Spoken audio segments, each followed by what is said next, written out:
Um renovado bom dia a todos e vamos então, depois da abertura, dar início ao nosso colóquio. Saúdo todos os presentes e muito em particular o Sr. Dom António Augusto, Bispo de Vila Real, e os nossos conferencistas que muito de imediato e muito gentilmente cederam a estar connosco logo após o primeiro convite e por isso será de louvar essa sua disponibilidade. Como já foi explicado, este primeiro colóquio versará, digamos assim, o enquadramento geral, aquilo que preludia o aparecimento da Diocese de Vila Real, que, enfim, espero, vamos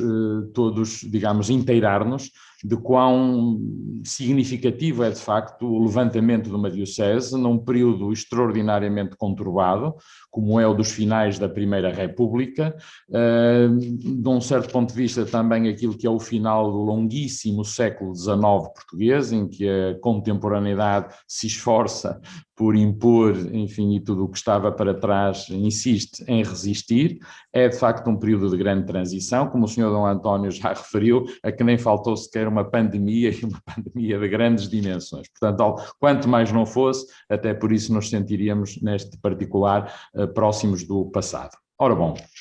vamos então iniciar, e a primeira conferência pertence ao professor Armando Malheiro da Silva,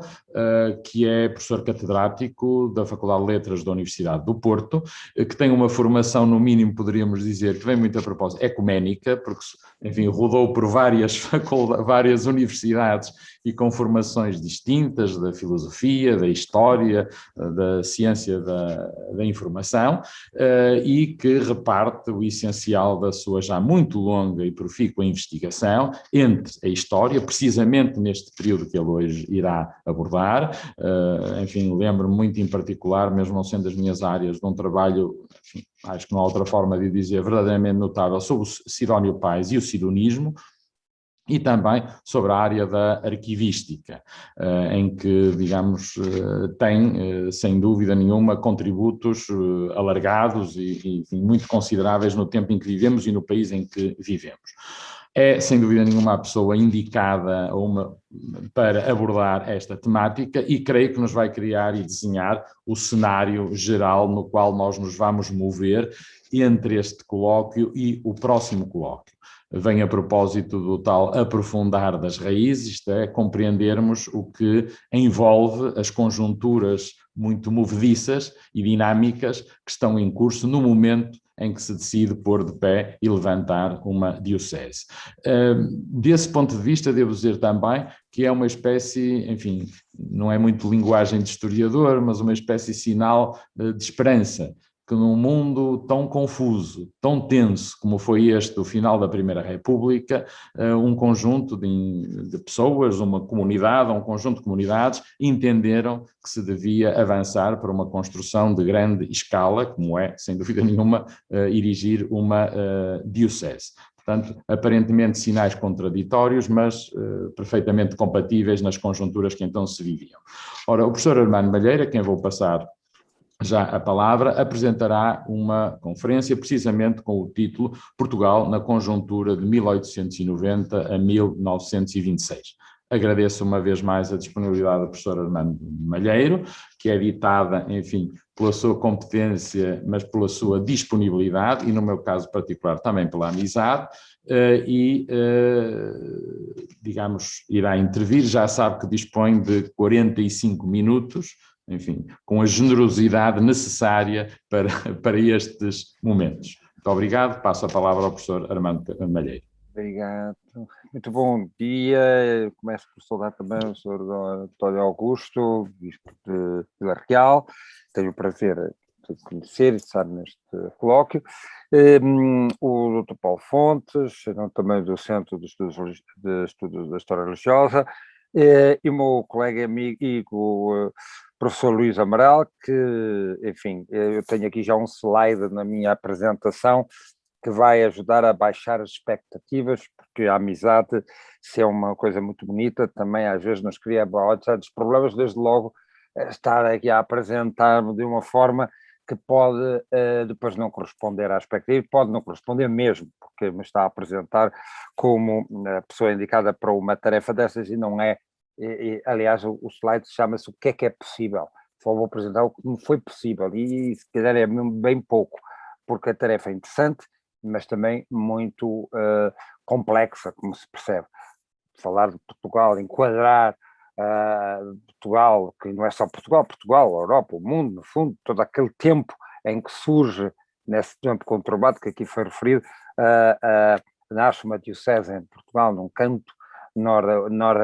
nordeste de Portugal, uma diocese, enfim, enquadrar historicamente não me parece ser fácil, não será a tarefa que talvez que me coubesse. De qualquer modo, sou também todos presentes e vou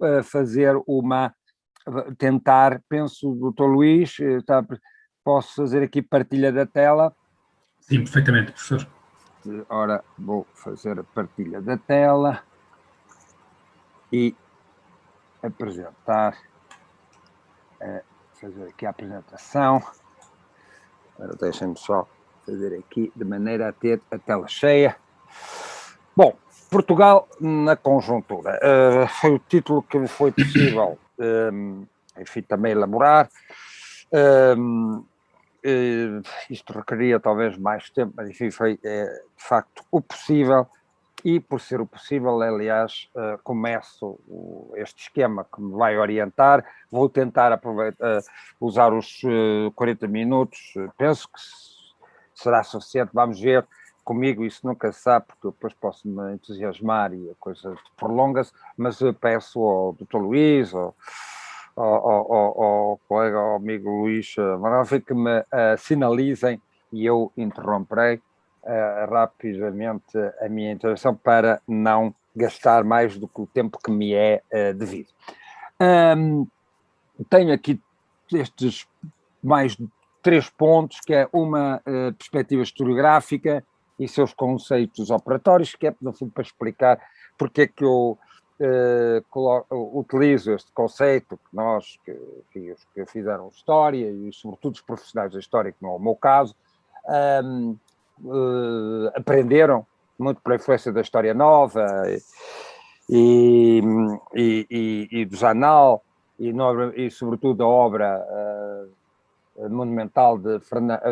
Fernand Braudel, o conceito de estrutura, de conjuntura, que não tem necessariamente que nos conectar com essa corrente que hoje está mais ao acaso, sobretudo aqui na Europa, noutros países que no Brasil ainda é uma doutrina muito usada, misturada com o marxismo, que é o estruturalismo, mas são conceitos operatórios que ajudam a operar, no sentido de ajudar a compreendermos olhando para o tempo que passou e que foi vivido, essa vida que já não a temos presente, mas de que temos indícios, vestígios, sinais, possamos tentar olhá-la e compreendê-la nas suas complexas dimensões, todas elas muito interligadas, mas são tantas, desde o económico, o cultural, o religioso, o social, o psicológico, o económico, que tudo isso é um emaranhado complexo, imensamente complexo, e, portanto, nós precisamos também de algum modo de conceitos, é isso que a ciência busca com rigor, aquilo que se chama a verdade, que é uma verdade que está sempre em construção, mas, ao mesmo tempo, tem que o fazer através de um aparato teórico, conceptual, metodológico, que o ajude a fazer essa busca. E a história, apesar da sua singularidade, não pode escapar a isso. O Portugal, na modernidade, o professor Luís Amaral falou do Portugal quando fez valorar da forma precisa como ele é característico, no fundo, soube recuar imediatamente ao Portugal desde no século XIX, e o Portugal na contemporaneidade. Eu prefiro usar a modernidade, que é um conceito que os sociólogos também se habituaram, e os filósofos, a introduzir, por causa de facto da época que surge no século, se calhar no século, esta questão da periodização em história também não é nada fácil. Nós aprendemos aquela periodização da época medieval, pré-história medieval, moderna, que seria aquele período no fim da Idade Média até ao século XVIII, depois o Portugal contemporâneo, só que agora esse contemporâneo vai-se esticando. Depois em França, por exemplo, criou-se nos anos 70 aquele Instituto da História do Tempo Presente. Enfim, depois, entretanto, os sociólogos vieram com o conceito da modernidade, os sociólogos após modernidade. Estamos na era da informação, isto da periodicidade tem muito que se dizer, é muito importante. Estou aqui a entrar nesta deriva, mas é muito importante para percebermos, para conjugar com este conceito de estrutura e, sobretudo, de longa duração. Como é que podemos, e o historiador, dizia o professor António, num livro recentíssimo do professor António Borges Coelho, o historiador é um manipulador do tempo. A questão do tempo é essencial e é interessante ver que mesmo quando se começa a querer manipular o tempo e a tentar, enfim, pensá-lo e geri-lo, em termos do tempo que foi passando, que foi sendo vivido, há dificuldades, porque até para precisar um pouco a questão desta longa duração. Como é que são estes ciclos de longa duração? Isto é polémico, mas eu também já estou numa idade em que, enfim, já a polémica até nem me incomoda, e até acho que se calhar é a polémica que nós deveríamos afrontar mais no sentido construtivo, para depois estimular ainda mais o debate. Temos depois Portugal na conjuntura propriamente dita. Deixem-me só, eu acho que avancei, exatamente. Aqui digo, este slide é preventivo, é apenas para que não criem nenhuma expectativa em relação ao que aqui eu vos posso apresentar. Peço tolerância, portanto, porque de facto, não sendo um especialista, não sendo na área da história religiosa, da história da Igreja, este encargo para mim é de grande... que aliás a amizade, que eu prezo muito, do colega Luís Amaral, enfim, explica, só ela pode explicar isto. Sendo assim, feito esta advertência, não podem dizer que eu não avisei, eu entraria, portanto, em explicar um bocadinho esta questão. Eu acho que é importante fundar, digamos, esta minha apresentação bem modesta e bem simples, aqui numa certa perspectiva de como eu concebo a história. Eu tenho, digamos,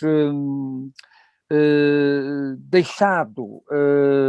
em recensões que eu tenho feito, com muito gosto, aliás, convido também do grande amigo, o diretor da revista, o padre António Júlio Trigueiros, que me entusiasmou a ir fazendo umas recensões que eu acho bastante interessante, e que antigamente se faziam muito, recensões de obras, tal, que as recensões podem se tornar, são artigos de alguma maneira. Acho a recensão, sempre achei desde o tempo da faculdade que era algo que porque não é a crítica do crítico literário que para destruir uma obra ou para promover. A recensão é algo que é uma reflexão a partir de um livro que estamos a ler e que suscita algo. Portanto, é um ato de comunicação entre o leitor, o autor e a obra, não é? Portanto, é o registro dessa interação. E nessas recensões de livros que eu tenho feito recensões de livros de história, tenho estado que me enviam para eu fazer recensão. Tenho começado a deixar, digamos, esta ideia destas 3 histórias, digamos. A história-ciência, que muitos historiadores, sobretudo historiadores profissionais, acabam sempre admitindo que, até para justificar o seu posicionamento académico, que estão a fazer uma ciência social. A história, ensaio ou divulgação, que eu associo muito à história-ciência, porque uma história-ensaio não é um trabalho que resulte necessariamente de uma investigação historiográfica, mas ela deve estar ao serviço exatamente dessa, e normalmente está, aquilo que eu considero história-ensaio, é uma história que se apoia na investigação que vem sendo feita, dentro de uma concepção de história-ciência, que não é muito consensual, e já vamos ver, e depois, e obviamente, a divulgar. É a questão da divulgação da história, e isso é um trabalho, aliás, muito difícil, não é fácil. É bom, e em Portugal é complicado. Todas as tentativas que houve para fazer, por exemplo, revistas de história, mantém-se a revista História do Jornal de Notícias, em França, em outros países, com outra tradição, com outra também outra força ao nível das suas elites, da própria alfabetização, que leva as pessoas a consumir mais, os graus de literacia terem sido trabalhados já há mais tempo. Nós temos problemas crónicos nesse sentido, tivemos, e hoje já não temos, mas, enfim, o século XX português foi ainda atravessado por esse flagelo do analfabetismo e os graus de literacia são... E, portanto, com esse tipo de fatores, obviamente que países onde o interesse pela história e a cultura em geral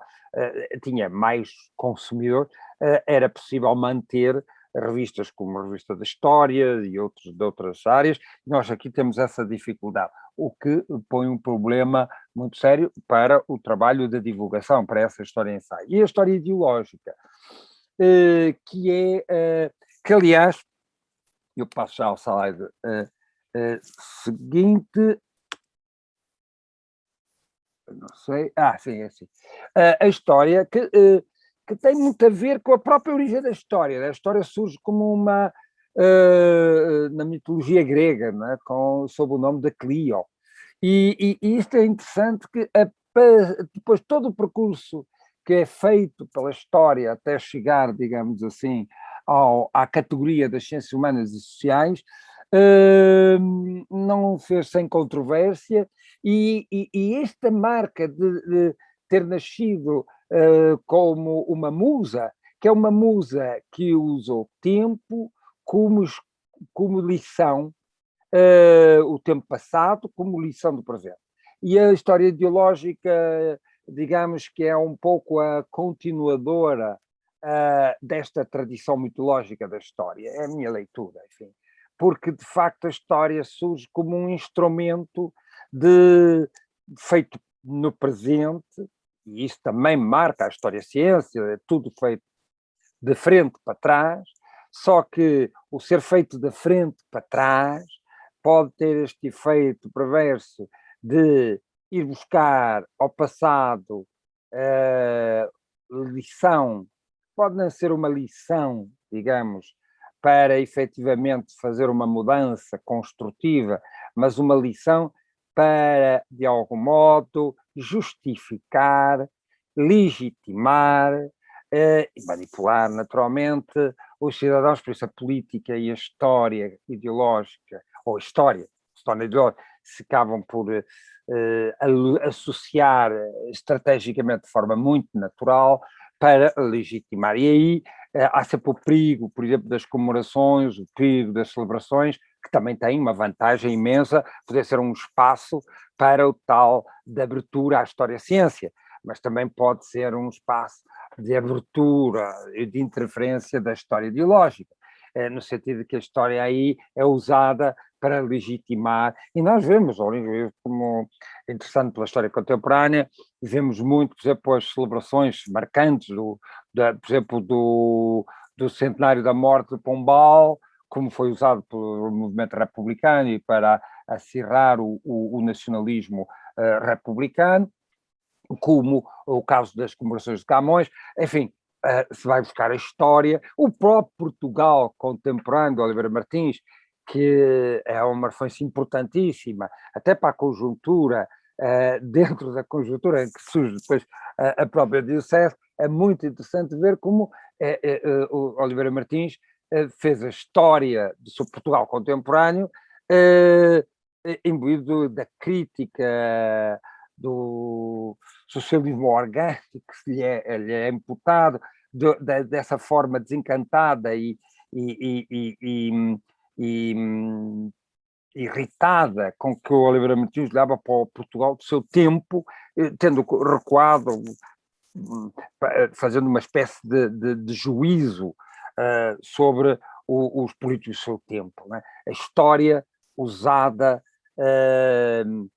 e às vezes misturando-se também com investigação mais dita científica, mas para, digamos, intervenção. Isto é inevitável. Está aqui o facto de ser do lado inevitável não quer dizer que se faça esforços para evitar a partir para além do que é natural e humano. E esse é o que me faz, de fundo, colocar-me, obviamente, na defesa de uma história-ciência, que, no fundo, estudar a sociedade humana num tempo já vivido, passado, em todas as suas vertentes relacionadas, ou seja, buscar a verdade de algo que se desfez no plano concreto, existencial, e isto é um desafio de enorme complexidade. Eu acho, de facto, embora para muitos, acho, e há pessoas que, vindo até de outras áreas, acho que fazer história é muito, porque caindo também numa certa visão positivista e evidencial, ou acontecimental, do acontecimento, de ir juntando tipo efemérides, datas, etc., já está a fazer história. Esse é outro engano que também se prende muito com essa origem mitológica da história, dos anais, do ir buscar os factos ocorridos para depois eles serem enaltecidos e legitimarem o presente. Ciência ou arte, exercício objetivo ou compreensão e reconstituição do passado, narrativa aberta, uma hermenêutica mais ou menos criativa ou mais ou menos verossímil. A história, como se vê, não... Isto é só para dar uma ideia de que todo este exercício historiográfico acaba sendo muito mais complexo do que se possa parecer e que às vezes pode passar para a opinião pública. História-ciência, história ideológica, claro que eu posiciono-me na história-ciência assumindo os contornos, os constrangimentos que a limitam. É uma história-ciência que não pode rejeitar o velho método da heurística, da crítica e de uma hermenêutica bem calibrada.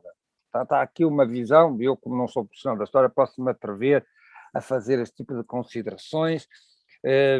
Insisto, não sou profissional na minha área de trabalho, não é história,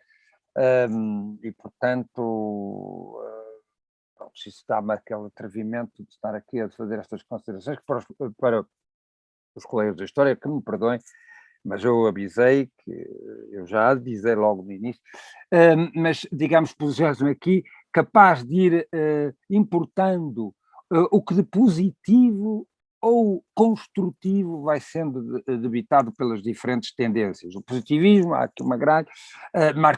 várias correntes, tendências, escolas, elas, nós podemos rejeitá-las, mas nada se deve rejeitar num trabalho que eu considero científico, é de ir colhendo contribuições para depois ir formando a tal ideia de síntese num processo dialético que nos leva depois a uma construção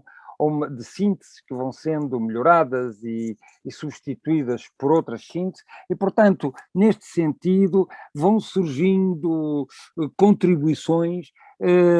que vão permitindo, assim, fortalecendo a nossa perspectiva. É assim que me situo e, por isso, eu vou buscar, com determinadas matizes e adaptações, estes conceitos da estrutura, da conjuntura, como conceitos meramente operatórios para diálogo. Mas já tenho um exercício que eu já fiz noutros colóquios para que colegas da faculdade me têm convidado, Aquilino, João Penha, enfim, e eu agora tenho trabalhado com esta grelha neste trabalho que me tem sido pedido, Luís, já não és o primeiro a fazê-lo, no sentido de tentar fazer um enquadramento. E a maneira que eu tenho, que eu vejo mais ágil de eu poder fazer, é ir buscar estes conceitos operatórios. Tem muito que se lhe diga, e desde logo as questões das periodizações, e vão já ver isso no slide, aqui ainda é um slide um pouco teórico, do que é que se deve entender por estrutura. Claro que as estruturas estão muito ligadas ao trabalho de Fernand Braudel e da Escola Nova, Janal, mas eu adapto com devida com as devidas adaptações, com matizes. Digamos que para Brodel, por exemplo, a estrutura reduzia-se à questão do espaço. Aliás, a obra dele, que ainda há pouco citei, por causa da nova história global que surgiu agora, da coordenação do professor Carlos Fiolhais, o professor José Eduardo Franco e o João Pedro Paiva, José Pedro Paiva, é a história global, essa ideia de que é uma história feita, digamos, na relação com outras, ou num espaço mais alargado, trazendo este conceito de globalização, da ligação de todos os países, os povos entre si, e, portanto, uma história que não pode estar fechada no seu espaço territorial do país, o território, e sim num contexto mais alargado. Esta ideia, por exemplo, ela, se olharmos para a obra de Brodel, quando fala do Mediterrâneo, não é? E que estudou exatamente o Mediterrâneo e a questão do espaço, e dentro do espaço os fluxos económicos, sociais, portanto, é essa busca, digamos assim, de uma longa duração num espaço europeu, que não é na Europa toda, nessa Europa meridional, mediterrânica, que nos afeta. Nós estamos em Portugal e portanto, vemos aqui um ensaio concreto do uso, cá está, destes conceitos para poder efetivamente sair-se de uma história que seria a história do acontecimento, ou uma história não apenas nacional dos atos políticos, mas uma história que envolva esta complexidade de fatores, o que é de facto um exercício, que não é para um autor só, que não pode ser trabalho, e essa é outra questão que os historiadores têm que confrontar, é cada vez mais um trabalho interdisciplinar, e isso também não é novidade nenhuma. Hoje isso já é mais que um facto adquirido. E, portanto, dizia eu que a história é a realidade que o tempo desgasta e transposta durante um longo período. A questão da longa duração. É uma definição que não agradou muito a Pierre Vilar, daí que ele refere, a da altura, que, além do modo de produção, nós temos também a concepção com a influência do marxismo do Pierre Vilar, claro, mas indo além da própria, procurando enriquecer a conceituação dada por Brodel, diz que, além do modo de produção, há outros elementos estruturais, como a distribuição dos grupos no espaço, a cultura, etc., que associados densificam a noção de estrutura. Passando, deixem-me só aqui, porque às vezes há aqui um problema. Pierre Vilar define também conjuntura como conjunto das condições articuladas entre o que caracteriza um dado momento, e aqui o dado momento estamos a falar, portanto, da conjuntura como uma curta ou média duração, no movimento global da matéria histórica, todas as condições, tanto psicológicas, políticas, sociais, o que torna, de facto, esta abordagem conjuntural muito complicada, porque não envolve apenas o elemento, o económico ou o social, mas todos eles interligados. Para não querendo ofender a sensibilidade historiográfica de ninguém, mas, enfim, deste tal exercício em que me meto assim em certas ousadias, e a partir de algo que foi a minha inspiração, trabalho que historiadores como a Miriam Alperne Pereira, Vila Verde Cabral fizeram, muito a partir de uma perspectiva económica, definiram, e eu trabalhei isso, não é por acaso que ando com esta coisa das conjunturas, trabalhei quando fiz os estudos sobre Cidade e Paz e a República, e outros estudos que fiz sobre a República, em 1890 a 1926, partindo da possibilidade dessa conjuntura, obviamente que pus-me a contemplar para trás e fazendo uma pesquisa que pode ser sujeita naturalmente a retificações, e este slide até é o primeiro que faço com esta periodização mais para trás, não me atrevendo a ir muito mais para trás de 1755, mas que penso que são períodos que se concatenam uns com os outros e que, se não forem postos assim, 1890, 1916 no meio da qual está 1922, o nascimento da Diocese de Vila Real, não faria sentido. A vantagem desta grelha cronológica ou de periodização conjuntural é para mostrar, de fundo, aqui um enfiamento e mostrando também, desvendando a complexidade que se esconde por trás de tudo isto e que é imensa, mas que de outra maneira talvez seja difícil, pelo menos para mim seria difícil vislumbrar se não fosse, por exemplo, um esquema destes, que nos mostra que 1890 tem para trás da sua sequência 1851 1890, e essa é aquela fase do segundo constitucionalismo, muito em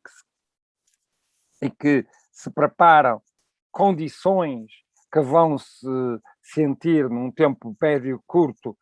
e que vão estourar e algumas estouram mesmo ainda dentro desse período e ao mesmo tempo que vão surgindo essas condições que se vão atuando como causa e efeito muito direto, vai percorrendo na tal linha como se fosse um magma mais subterrâneo, todo um processo de globalização, entre aspas, em que Portugal se vai expondo às mudanças que o mundo vai sofrendo, sobretudo o mundo ocidental. Estamos a falar desse mundo, temos também de ter atenção que o mundo está dividido em mundos e com características e configurações geográficas, sociais, culturais, mentais, religiosas diferenciadas que vão criando aí, acentuando aí diferenças muito profundas também, embora também com permeabilidades globais, mas temos depois 34, 51, 77, aquilo que se chamou verdadeira, mas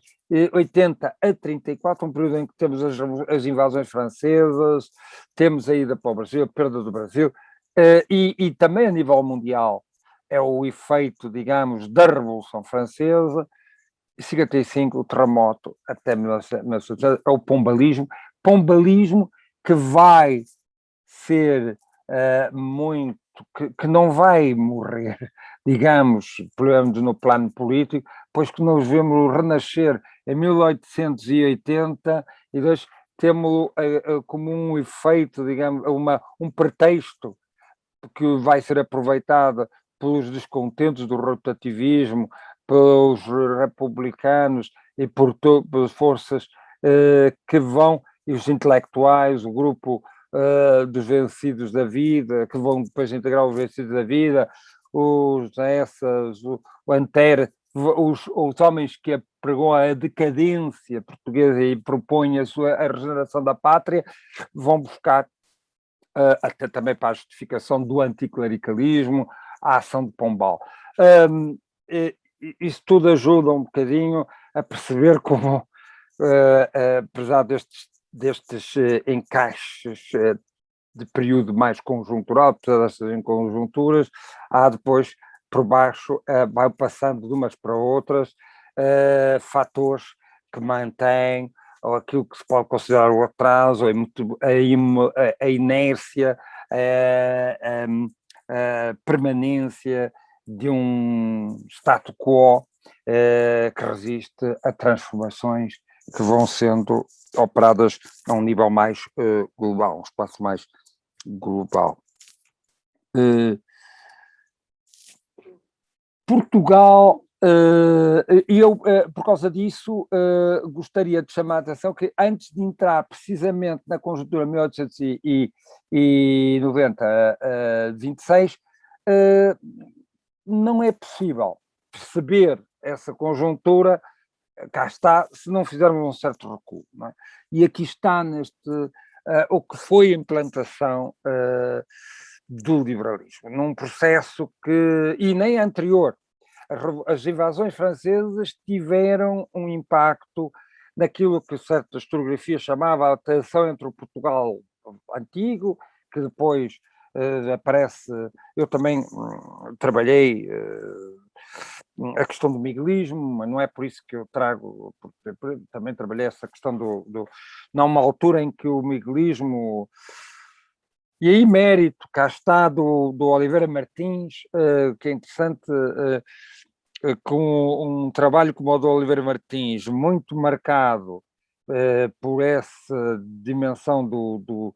tempo presente vivido pelo Oliveira Martins, ele acabou a olhar para trás, por valorizar e para chamar a atenção, por exemplo, para os vencidos das guerras liberais, da Guerra Civil, a importância que esses vencidos que o miguelismo teve em termos de um miguelismo popular, de uma adesão ao miguelismo, não é no fundo só o miguelismo, é esse processo contrarrevolucionário em que o miguelismo se insere, que é um Portugal que vai resistir a esses,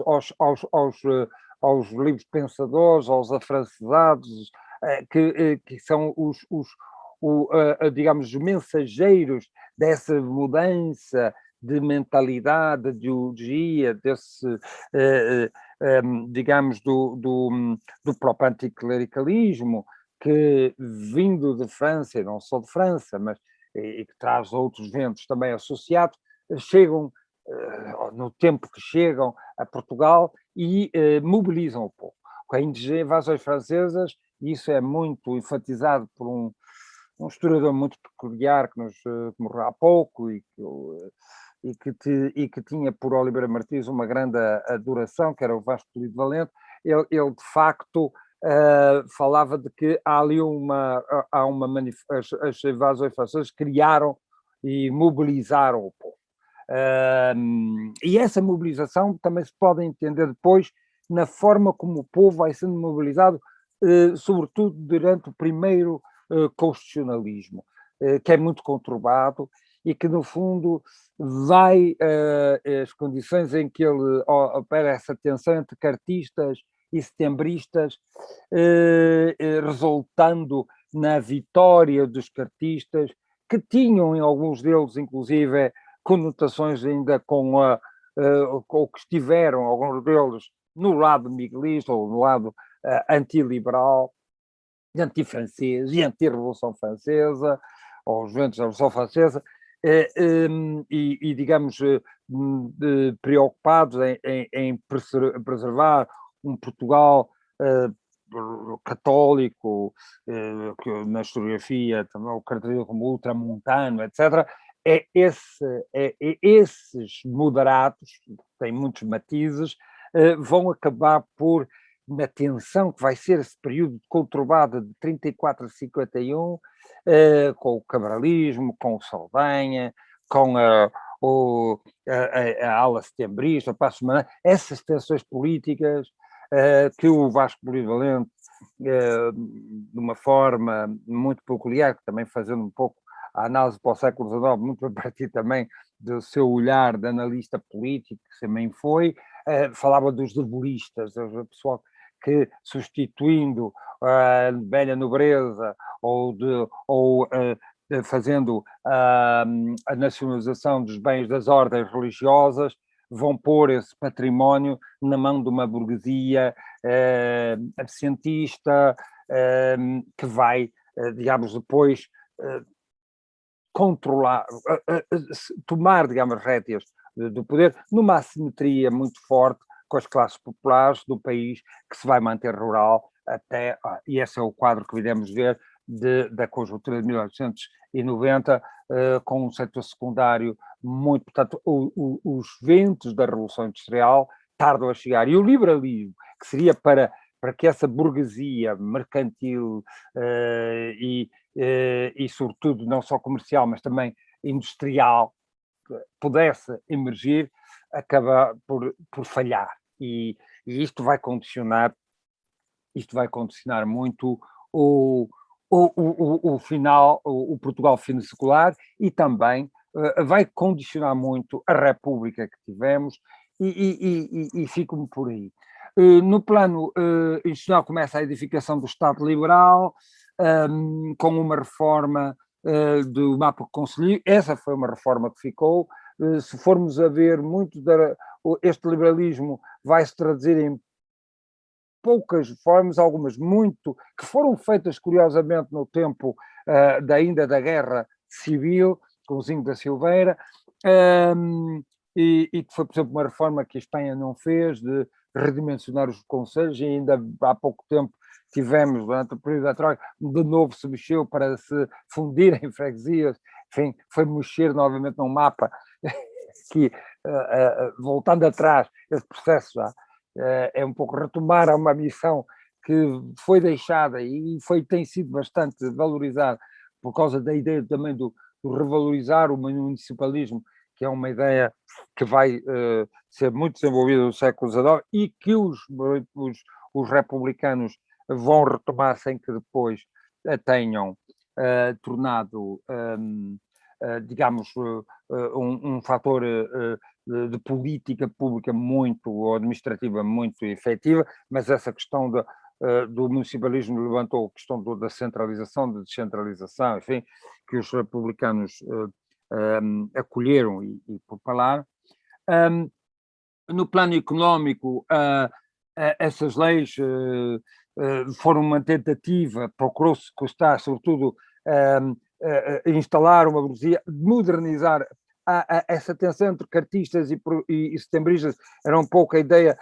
da criação dos liceus, tudo isso era de criar, já aí temos o problema educativo, temos o problema económico, o desenvolvimento do país, tudo isso vai ser, entretanto, vejam a própria Maria da Fonte, aquele problema que surge, no fundo, na tensão, e fruto do mapa, dos concelhos, etc., e, sobretudo, da instalação de um Estado que vai cobrar impostos, que vai alterar também a sua máquina fiscal e que vai, portanto, acabar com uma ordem económica e de rentista, sistema rentista que vinha do antigo regime, isso vai encontrar resistências, e contra essas resistências ao nível popular, que os cemitérios são um pretexto. E o professor Viriato Capella tem mostrado muito bem isso nos trabalhos que fez sobre esse período de 34 em diante. E vamos ter aqui atrasos consideráveis nesse processo de liberalismo. E que depois vai, de algum modo, ser, digamos, atenuado com aquela fase do segundo constitucionalismo, que, de algum modo, que justifica depois a conjuntura onde surge a... digam-me, por favor, vão-me sinalizando o tempo, porque eu perco-me, não é? Portanto, Dr. Luís Leal, sinalizem-me, por favor, ajudem-me, porque senão depois isto descarrego. Conhecendo apenas, portanto, com a regeneração que surge de mais um pronunciamento do Saldanha, vai introduzir com a subida ao poder do Fontes Pereira de Melo, que é um protagonista, que está o papel também do indivíduo na história, mas que no fundo vai reunir, vai aproveitar-se de condições de desgaste e ao mesmo tempo também o retorno cada vez mais acentuado de portugueses que tinham nos fluxos migratórios, com a questão também da independência do Brasil e para o Brasil, fazerem fortuna lá, regressarem, e com eles também vão depois os filhos desses, alguns deles vão ser protagonistas da República. É um aspecto que eu tive uma vez, fiz uma conferência e publiquei algo sobre isso. A influência, aliás, há um trabalho do meu colega Eduardo Gonçalves sobre as repercussões da República Brasileira em Portugal, em 1889, que são importantes. E também essa questão de o imigrante, o brasileiro, bem falar muito que a literatura nos apresenta, não é? O Camilo e outros, não trouxe só dinheiro para fazer os verdalejos, as casas com azulejo verde e com uma palmeira, mas também trouxe capitais e também interessante a possibilidade, veio, digamos, às ideias, ao positivismo que vem, que é um positivismo especial, o que foi parar ao Brasil, que é da corrente oficial, não do Littré, e que, levando inclusive a religião da humanidade, a religião positivista, que foi um devaneio da fase final do Comte, de Augusto Comte. Enfim, tudo isto vai permitir que nesse período vão-se construir estradas, vai-se fazer o tal progresso que estava certamente na agenda dos setembristas, mas com a ideia de que, ao pedir dinheiro para investir, atraindo capital estrangeiro, fazendo as estradas, pondo o caminho de ferro que já existia noutros países europeus e fazendo entrar o comboio, fazer essa revolução de transportes em Portugal, e isso aí foi, de facto, teve um impacto, se poderia promover o desenvolvimento do país. O que isso acabou acontecendo foi uma dívida externa grande, e nós sabemos esta história do déficit, das dívidas, já tivemos aqui, vivemos-lo há pouco tempo, essa situação do endividamento externo, já não é o último, depois de 1890 houve mais, mas essa vai ser a crise financeira que é gerada aqui neste período, exatamente um período que vai aproximar o país finalmente, e quando se fala de Portugal não está muito diferente de Espanha, com uma realidade maior em termos territoriais e de diversidade nacional, mas está o que estava a passar na Península, há aqui uma periferia, uma condição periférica, que explica também que parece que passar os Pirineus fica difícil, quando ao mesmo tempo dizia o Essa que as ideias de Brasa vinham de comboio. Quando o comboio se instala, as ideias começaram a vir mais depressa. Mesmo antes do comboio já vinham, não é? Essa ideia do mito da distância também é complicado. Este plano de momento, portanto, cá está a questão da linha do caminho de ferro, o desenvolvimento, este crescimento que se vai... mas que não vai alterar, por exemplo, o caráter abastecentista de muito da burguesia que passa a ser dominante, a industrialização é titubeante, o setor primário é dominante e vão acontecer, obviamente, por exemplo, o fim dos morgadios, a possibilidade da venda e da terra ao nível do Código Civil, é aí também uma revolução importante, que vai ter impacto sobretudo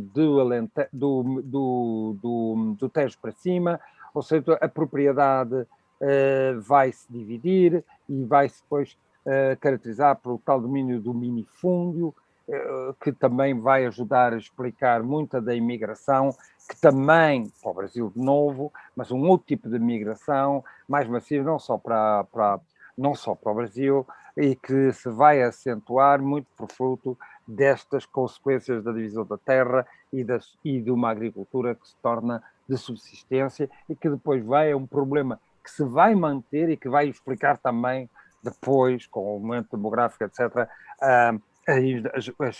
as vagas migratórias dos anos 50 e 60 do século XX. Nesta conjuntura, o país moderniza-se, mas também chegaram ao país os efeitos da longa duração externa. Entrando estou a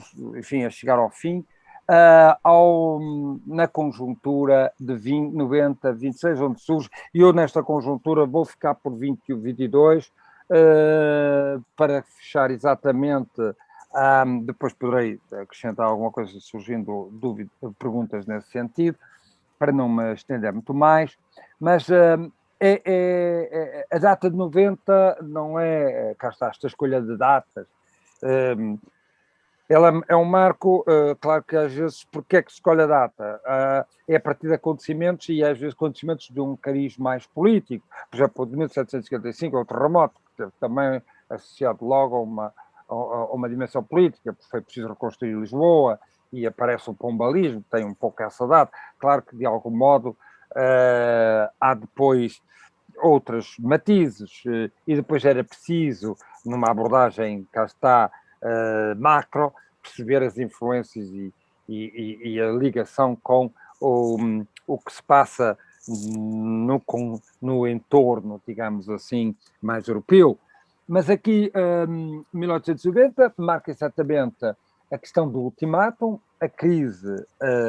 E o ultimátum é o quê? É que no período anterior, depois da perda numa lógica Portugal cêntrica do Brasil, a independência do Brasil, o Portugal vai, a elite política e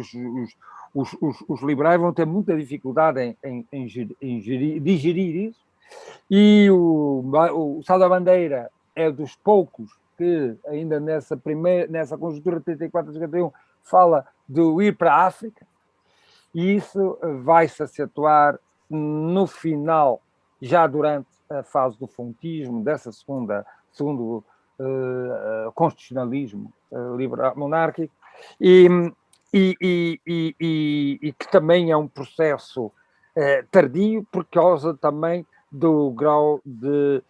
atraso no domínio da industrialização. Portugal não é um país industrializado, mas foi um país, é um país colonial, um país que agregou colónias como consequência do período da expansão, dos descobrimentos, do processo de conjunturas anteriores de um ciclo de longa duração anterior, e o que acontece? Vai-se voltar para a África. E o ultimato é apenas a colisão entre um pequeno país como Portugal, detentor de territórios, que não estava com uma política colonial desenvolvida e que queria ligar costa a costa. E a Inglaterra, a Bélgica, a Alemanha viram na África, obviamente, a fonte de matéria-prima para uma industrialização acelerada e intensa, como a que estava a ser desenvolvida. E, portanto, isso causou, de qualquer modo, uma grande perturbação nacional. Os ingleses mandaram suspender essa ideia do mapa cor-de-rosa, que era unir Angola a Moçambique, e isso serviu também para explicar a reação republicana. Veja-se o quadro, em 1890, 61% da população ocupava-se no setor primário, vejam quantos no setor secundário. Havia, a travar este desenvolvimento, mais de 40% de terras incultas, a fragmentação da propriedade fundiária, que foi muito provocada pelo fim também dos morgadios. Este é um quadro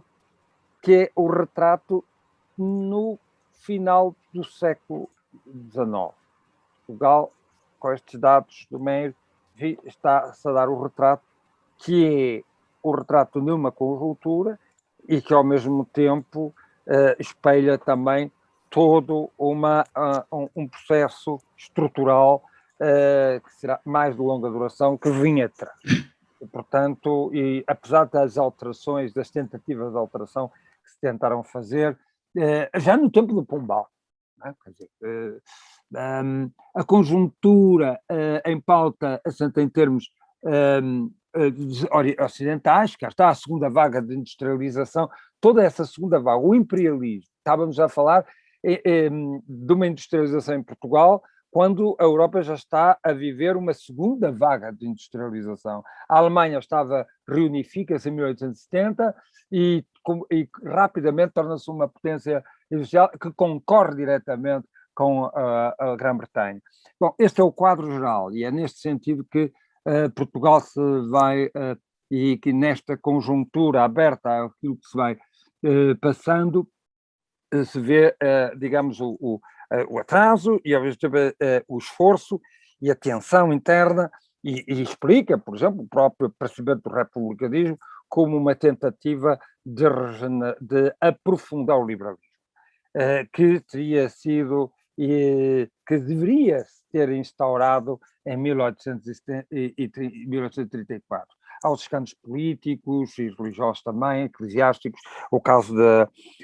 Calmon, assim, mas eu não estou a falar muito destas questões mais ligadas ao anticlericalismo, etc., porque certamente o conferencista seguinte irá falar disto. E explicar esta questão do anticlericalismo, etc. Há uma política regalista que segundo o constitucionalismo monárquico colocou, e isso também não vou aprofundar essa questão, que é muito importante, a forma como o Estado, de algum modo, submete a Igreja. Caro Armando, era só para lembrar mais uns 3 ou 4 minutinhos. Estou-me a aproximar do fim, está bem? Muito obrigado. Peço desculpa, mas eu avisei também. Claro, eu estou... avisei que eu sou o perigo nesta coisa. E de algum modo isso acaba por, primeiro, submeter muito a própria Igreja ao regime monárquico, e depois vamos ver que os católicos irão, até também por influência da encíclica do Papa Leão, se não estou em erro, vão libertar-se depois disso, perceberem que podem também conviver com a República, mas isso será uma fase que vai ocorrer exatamente em 1800, nesta conjuntura. Eu trago a capa deste livro que explica, é de um canadiano que vive em Portugal e no Canadá, professor de História. O título engana um bocadinho, porque no fundo este livro é sobre porque é que o liberalismo falhou em Portugal. É muito interessante, porque é essa falha do liberalismo, desse liberalismo do século XIX, que vai de algum modo fazer com que a República surja. E há quem diga que ela foi uma república falhada, o caso do Pereira Marques, já quem diga do Rosas, professor Rosas, uma república possível, diz Fernando Pereira Marques. Eu acho que é uma república incipiente, é um projeto incipiente, um incipiente e tardio, no sentido de que ele é uma agenda que tentou, no fundo, cumprir algo que os progressistas, dentro do rotativismo do segundo constitucionalismo, tentaram desenvolver, e os próprios vencidos da vida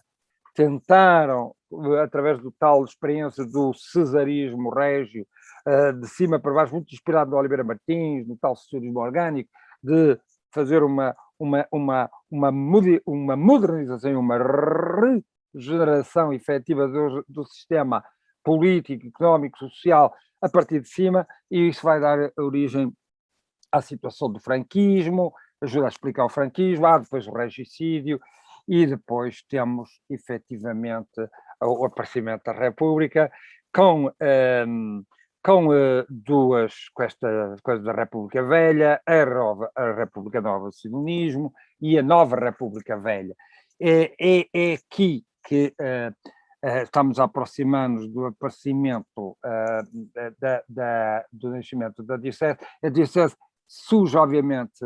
enquadrada agora aqui neste conjunto de acontecimentos mais próximos. Esta tensão, por exemplo, há uma divisão no campo republicano, mas a República e o Partido Repúblico vai assumir uma postura muito complexa, que é, no fundo, um republicanismo autoritário, no sentido de impor a República através de um esquema parlamentar que é falsamente parlamentar, porque há um partido dominante, que é o velho Partido Democrático, republicano, que é o Partido Democrático, e através da lei, por exemplo,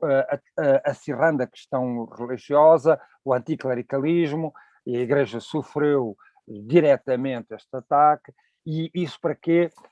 No fundo, há também o modelo que foi copiado da República, do laicismo francês, mas a questão era, no fundo, impor a República através de um modelo que é híbrido e controverso, não vai conseguir, vai paralisar todo o projeto reformista, daí que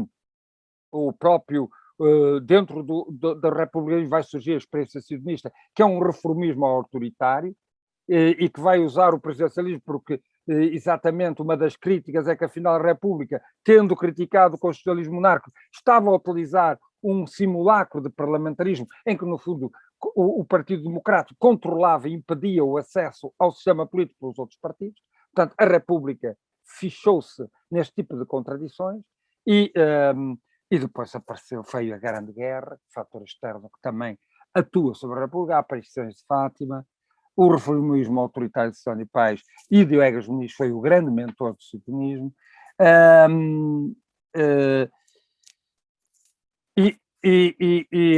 E depois temos o pós-guerra,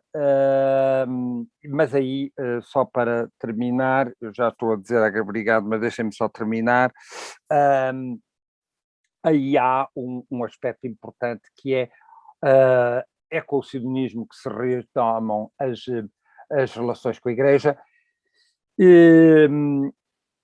É fruto isso de uma tensão que no próprio campo republicano começa a surgir, que é aquela questão de como é que se pela via autoritária,